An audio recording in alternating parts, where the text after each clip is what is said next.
Ok, alors bienvenue à toutes et à tous dans cette vidéo au sein de laquelle on va analyser ensemble quelles sont les meilleures actions de croissance du CAC 40. Donc souvenez-vous, il y a quelques temps, j'avais déjà sorti une vidéo dans la même, dans le même thème, mais en analysant les principales actions à dividendes du CAC 40, dont Hermès et L'Oréal font partie. Dans cette vidéo, aujourd'hui, on ne va pas se focaliser sur le dividende, on ne va pas se focaliser sur la pérennité et le maintien du dividende. Dans cette vidéo, on va se consacrer exclusivement à l'analyse des meilleures valeurs de croissance du CAC 40 au cours de la dernière décennie. Autrement dit, on va ensemble analyser quelles ont été les actions qui ont permis aux actionnaires du CAC 40 d'obtenir la meilleure performance boursière. Donc déjà, en guise de rappel, je précise quelque chose d'important, de très important. En bourse, l'évolution des cours boursiers suit l'évolution des bénéfices des sociétés, éventuellement ajustée des rachats d'actions, net de nouvelles émissions.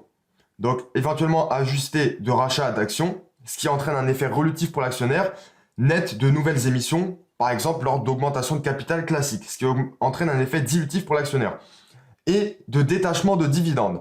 Donc, en bourse, les cours boursiers et les dividendes des sociétés suivent l'évolution des bénéfices nets par action, ajustés des détachements de dividendes.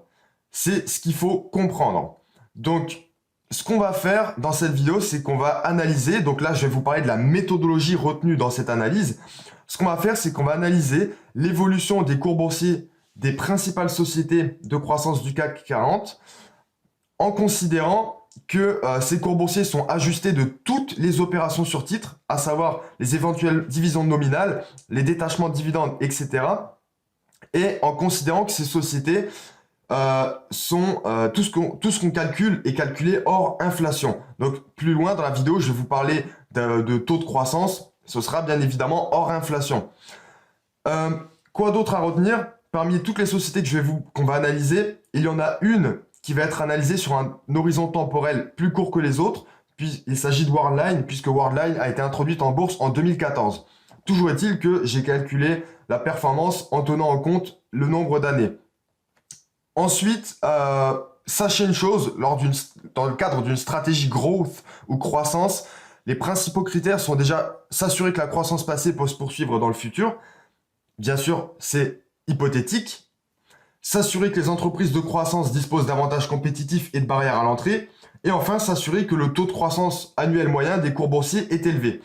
Je précise une chose, on parle de valeurs de croissance dans cette vidéo, mais il y a certaines valeurs qu'on pourrait qualifier de fonds de portefeuille. L'Oréal et LVMH sont par exemple des valeurs de fonds de portefeuille, mais on va parler de croissance parce que l'objet de cette vidéo, c'est de déterminer les actions qui ont connu la plus forte croissance de leur cours boursier au cours de la dernière décennie. Par souci de simplification, je vais toutes les appeler des valeurs de croissance. Donc l'idée de la vidéo d'aujourd'hui, c'est de voir au cours de la période 2010-2020, quelles ont été les actions du CAC 40 qui ont eu leur cours boursier ayant le plus augmenté. On va mettre tout ça en comparaison sur des graphiques que je vous montrerai après et en comparaison avec le CAC 40 dividendes réinvestis avec le CAC 40 dividendes non réinvestis. Donc, sachez une chose, parmi les meilleures actions du CAC 40, on retrouve pour moi 9 actions. Ce sont les suivantes: Hermès International, Dassault Systèmes, Kering, LVMH, Worldline, Safran, Airbus, ST Microelectronics et L'Oréal. Dans ce graphique, je vous ai mis les cours boursiers moyens du mois de juin de chaque année, entre 2010 et 2020. Quand tout est en vert foncé, c'est que le cours boursier a augmenté chaque année consécutivement.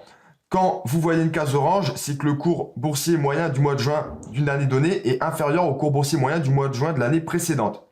On voit d'ailleurs clairement que pour des actions comme Hermès, on a une plus grande stabilité que pour des actions comme ST Microelectronics. Ceci étant dit, avant de rentrer dans le détail, on va mettre en comparaison, en relief, toutes ces différentes actions. Je vous mettrai le lien Zone Bourse en question dans la description de cette vidéo. Dans ce petit graphique, on va mettre en comparaison l'évolution du CAC 40 sur 10 ans avec l'évolution de toutes les actions considérées sur 10 ans. Précision, Ici, les sources de toutes mes informations sont morningstar.fr et Google Finance. Autre chose à savoir, ici, j'ai pris les évolutions entre les mois de juin de chaque année. Actuellement, je tourne cette vidéo fin août 2020. Donc, il y aura peut-être quelques petits changements au niveau du classement général. Donc ici, sur ce graphique, on voit entre août 2010 et août 2020 l'évolution du CAC 40. Le CAC 40 classique, dividende non réinvesti, plus 44%. Si on rajoute certaines actions, notamment Airbus, on voit qu'on a déjà une énorme différence. Airbus, c'est plus 311%, le CAC 40 plus 44%. Mais on va, pour que ça soit un peu plus explicite, on va rajouter d'autres actions. On peut rajouter Worldline. Alors là, précision très importante, Worldline a fait mieux qu'Airbus, plus 352%, mais seulement entre mi-2014 et août 2020. Donc au final, c'est une performance beaucoup plus importante. On va le voir par la suite dans le tableau. Et on va rajouter différentes actions et on va vite comprendre que l'investisseur peut décupler sa performance en sélectionnant les bonnes actions. Et donc ici sur ce graphique, on voit que l'action qui a eu la meilleure performance au cours de la dernière décennie glissante, c'est tout simplement Dassault Systèmes, plus 560%. Alors c'est un tout petit peu différent dans mon tableau parce que j'ai considéré de mois de juin à mois de juin. Ici on est de août à août, mais le classement est à peu près le même. Sachez une chose, avant le Corona Crack, l'action ayant obtenu la meilleure performance au cours de la dernière décennie, c'était Airbus avec plus 660%. Airbus, puis Safran, puis Dassault Systèmes, sachant que Airbus et Safran sont des valeurs relativement cycliques, contrairement à Hermès par exemple. Donc, on va tout de suite retourner sur mon tableau et analyser quels ont été quel est le classement en termes de performance. Quelles ont été les actions par ordre décroissant de performance au cours de la dernière décennie. Donc rapidement, on peut quand même regarder entre 2010 et 2020 l'évolution des cours boursiers pour chaque action. Hermès en 2010 c'est 110 € l'action, en 2020 c'est plus de 700 € l'action. Dassault Systèmes on passe de 25 à 150, Kering 97 à 500, LVMH 90 à 380, Worldline entre 2014 et 2020 c'est 16 à 70, Safran entre 2010 et 2020 c'est 20 à 95, Airbus 17 à 66. Sachant qu'avant Corona Crack, Airbus avait un cours boursier beaucoup plus important qu'actuellement. ST Microelectronics, on passe de 6 à 24. L'Oréal, de 80 à 272. Donc, ce qu'on va faire maintenant, c'est qu'on va tout simplement analyser le classement. Je vous ai fait un classement des actions ayant procuré la meilleure performance en fonction des données de ce tableau. Donc, globalement, sur la dernière décennie, les actions ayant généré la meilleure performance de leur cours boursier sont en premier lieu Worldline, ensuite Hermès et ensuite Dassault Systèmes. Petite précision importante ici pour calculer tout simplement la performance. J'ai utilisé le calcul suivant. Donc c'est tout simplement le calcul de la performance, du rendement global de l'investissement. Et c'est un calcul de performance annualisée. Donc c'est très important de comprendre qu'on ne parle pas de performance annuelle moyenne, mais de performance annualisée moyenne. Donc ici, on a Worldline. C'est l'action du CAC 40, même si ça peut paraître étonnant, qui a généré la meilleure performance de son cours boursier sur la période considérée. Alors pourquoi? Simplement parce que ici, on a un horizon de... Alors, on commence l'analyse en 2014 et non pas en 2010. Et globalement, sur la période 2014-2020, on a une performance de 23,16%. Ensuite, on a Hermès. Donc ici, Hermès, c'est sur 10 ans. On arrive à 21,16% de performance annualisée. Et enfin, Dassault Systèmes, qui occupe la 3e position du podium, quasiment 20% de performance par an. Alors, 20% de performance par an, c'est une performance qui est absolument exceptionnelle. C'est 40 fois mieux que le livret A, pour la précision. Ensuite, on a Kering en 4e position, Safran en 5e position, LVMH en 6e position, puis Airbus. Alors Airbus, c'est dû au fait que Airbus a beaucoup chuté suite au Corona Crack. Mais si ici, au lieu d'avoir un cours à 66 €, on avait toujours un cours à, je sais pas, 130 €, on aurait une performance de 22,4%. Bien évidemment, ce n'est pas le cas, puisque cours boursier a chuté. Ensuite, on a ST Microelectronics et enfin L'Oréal. Petite précision importante, Kering a connu une très forte croissance durant une période temporelle assez courte, ce qui a dopé la performance globale. On voit que Kering, globalement, à partir de mi-2016, a vu son cours boursier exploser à la hausse. Ensuite, Airbus et Safran sont des actions qui sont relativement cycliques. Comme vous pouvez le voir, idem pour Safran. Deux entreprises, Airbus et Safran, qui ont été fortement impactées par le Corona Crack. Et c'est également relativement vrai pour ST Microelectronics, alors que globalement, dans le même temps, des actions telles que Hermès ou L'Oréal sont beaucoup plus résilientes. Si on s'intéresse à Hermès, on se rend compte qu'on a un cours boursier qui est beaucoup plus stable au long terme. Et c'est également vrai pour L'Oréal. Deux placements de bons pères de famille. Donc, c'est également quelque chose d'important à comprendre. Certaines actions peuvent avoir une performance globale très intéressante. C'est le cas notamment de Airbus. Mais il s'agit tout de même d'actions de secteur cyclique. Donc, pour avoir le meilleur couple, entre guillemets, risque de volatilité, de perte en capital et rendement, évidemment, Hermès a un très bon compromis. Donc, voilà pour le classement des meilleures actions en termes de performance boursière sur la période 2010-2020. Donc, je précise, taux de croissance annuel moyen calculé sur la période 2010-2020 et que c'était pour Worldline 2014-2020. Donc, on va tout simplement maintenant mettre en perspective ce que je viens de vous dire avec deux petits tableaux. Alors, le premier graphique ici n'est pas très utile pour vous, mais je tenais tout de même à le préciser. C'est l'évolution en valeur absolue des cours boursiers, donc c'est-à-dire en euros, entre guillemets. Donc ici, vous voyez l'évolution en valeur absolue des cours boursiers. Alors, il faut être précautionneux avec l'analyse d'un tel graphique, puisque Hermès en 2010 valait déjà plus de 100 euros, alors que on avait des actions telles que ST Microelectronics qui valaient même pas 10 euros. Donc forcément, la hausse, elle paraît beaucoup moins importante pour les actions qui valaient peu en absolu. Mais on va analyser plutôt quelque chose de beaucoup plus intéressant, c'est le taux de croissance annuel moyen du cours boursier.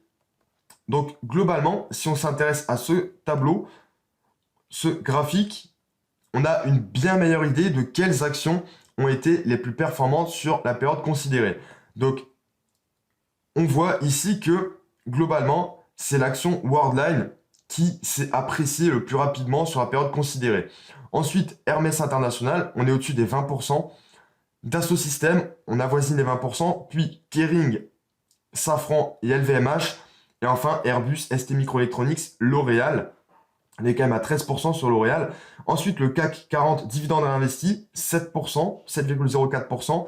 Et le CAC 40 price return, c'est-à-dire dividendes non réinvestis, 3,02%.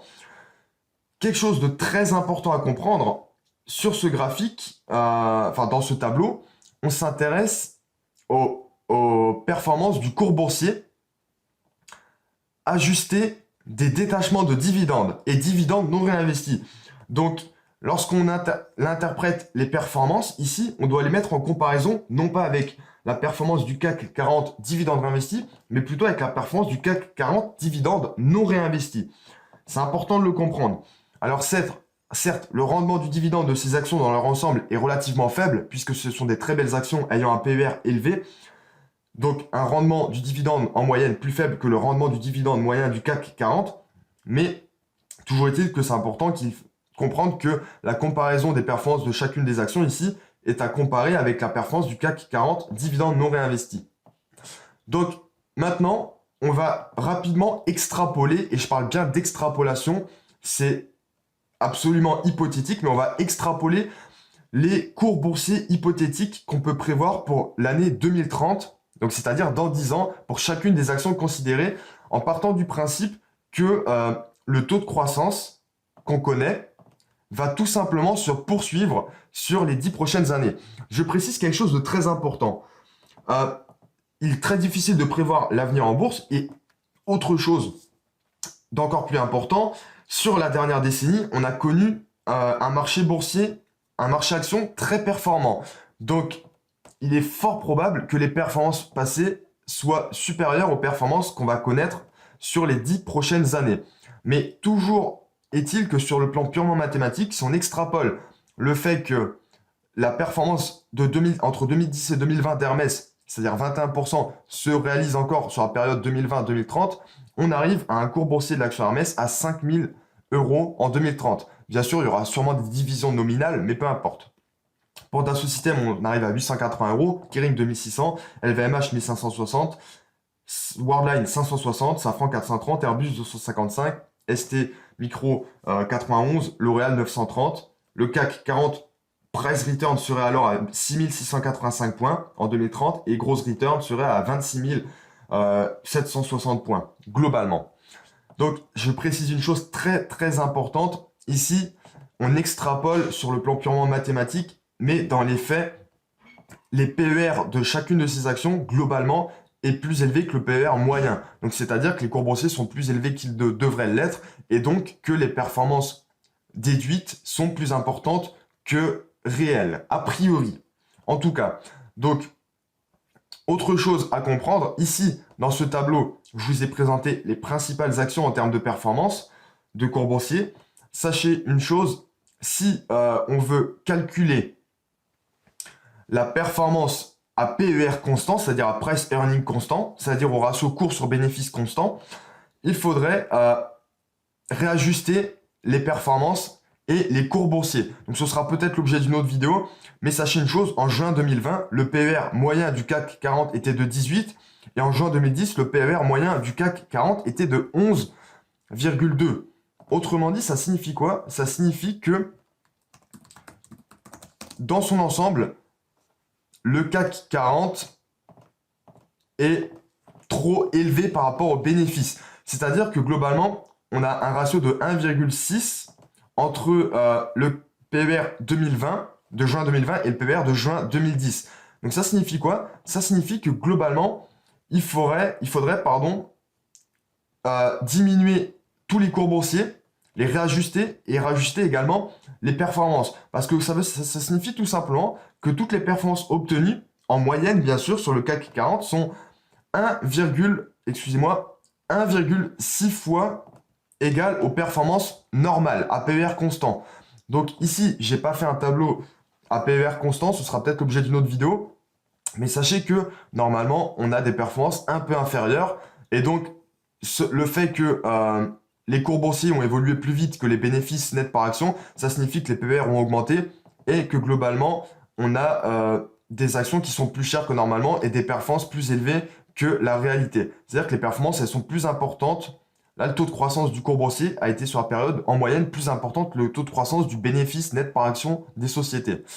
Donc, bien sûr, les performances de cours boursier doivent être comparées au CAC 40 Price Return, ça j'ai déjà expliqué, et également, tous les cours ici devraient être ajustés au PER, c'est-à-dire par rapport au PER moyen du CAC 40 sur la période 2010-2020 et surtout pour chaque action par rapport au PER moyen historique de chaque action pour la période 2010-2020.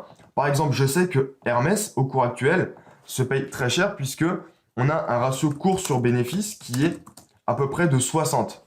Si on s'intéresse au cours sur bénéfice, voilà, on a un ratio de 67 et je sais que sur les 10 dernières années, on est plutôt à un ratio de 38.